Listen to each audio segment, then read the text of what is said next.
In the traditional sense, of course, what happens is if the bond is no longer able to be paid, then there's a foreclosure process. I actually think, again, the sukuk method is a much more balanced and appropriate way to share the risk than the traditional way, perhaps, of foreclosing, and then now what am I going to do? Now I've got to go through a very long and kind of lengthy legal process in order to ultimately try to come whole on my claim. So I think I just want to make the point that specifically with respect to infrastructure, it's a huge need in this country.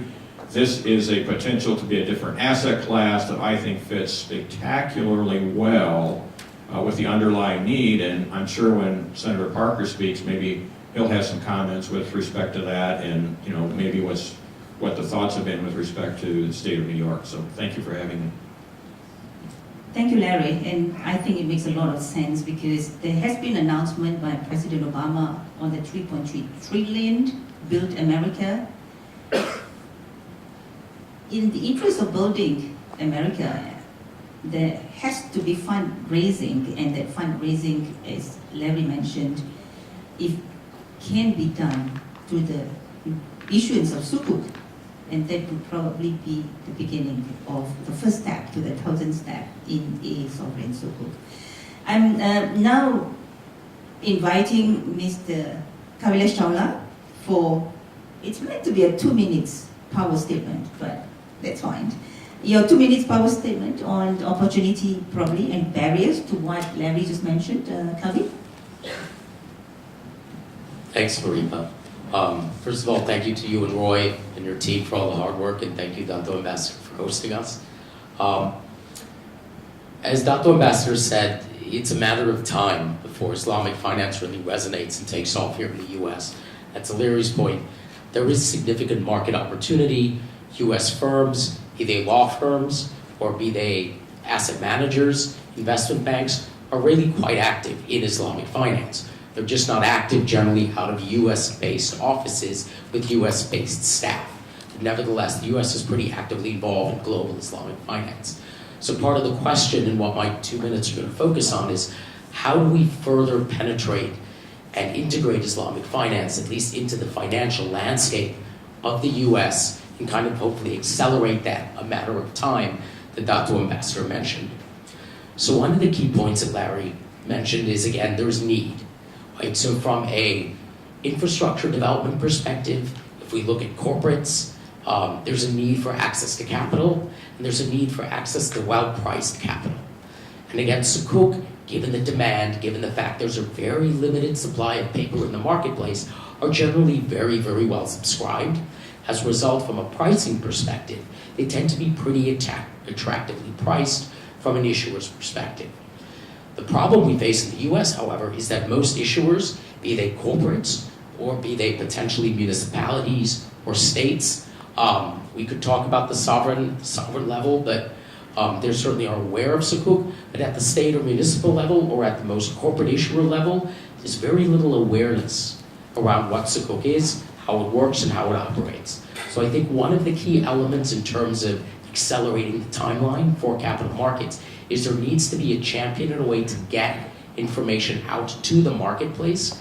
Again, I think broad-based, retail-oriented, from a capital markets perspective, is not the way to go. It needs to be very strategically engaged communication efforts with, again, potential issuers, but then also with the regulators.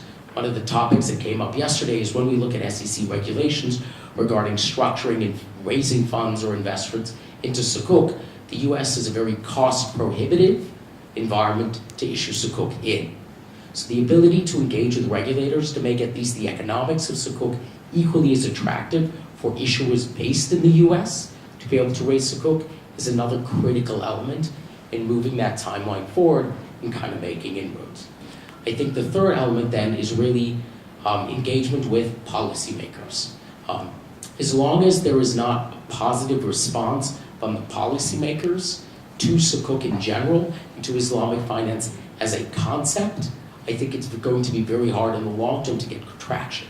There's always going to be some potential brand equity risk for any institution that issues a sukuk.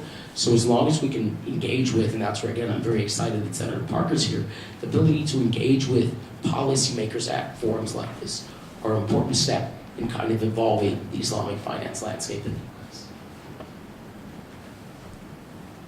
Thank you. That's spot on for 2 minutes. Senator Parker, welcome.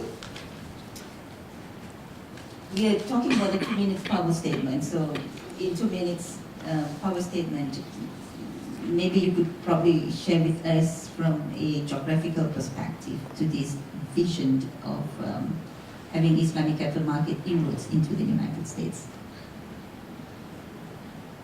Good morning, Assalamu alaikum. My name is State Senator Kevin Parker. I represent the 21st District in Brooklyn, which is part of Canarsie and part of Flatlands in Brooklyn, but principally East Flatbush and Flatbush, Midwood, Ditmas Park, Winston Terrace, and Park Slope.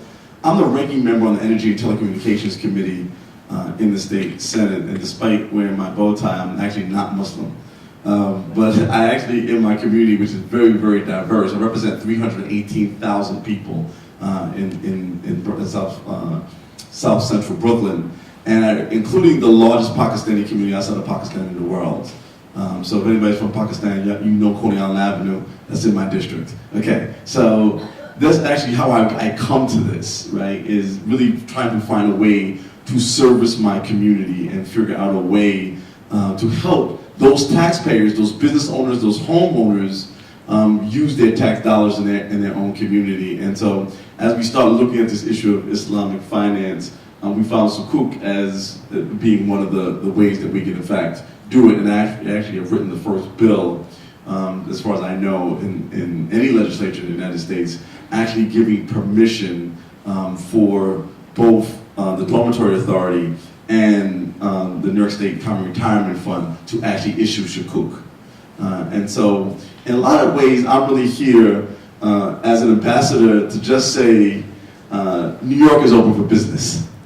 And I really want to thank Roy Michael and Mr. Kamso and the illustrious panelists who welcomed me so warmly for allowing me to have an opportunity to not just talk to you, but to really pitch you on New York. I mean, this is really the reason why we're all here. This is about business, and it's about making money. And obviously, the state of New York wants to increase the amount of money that it makes.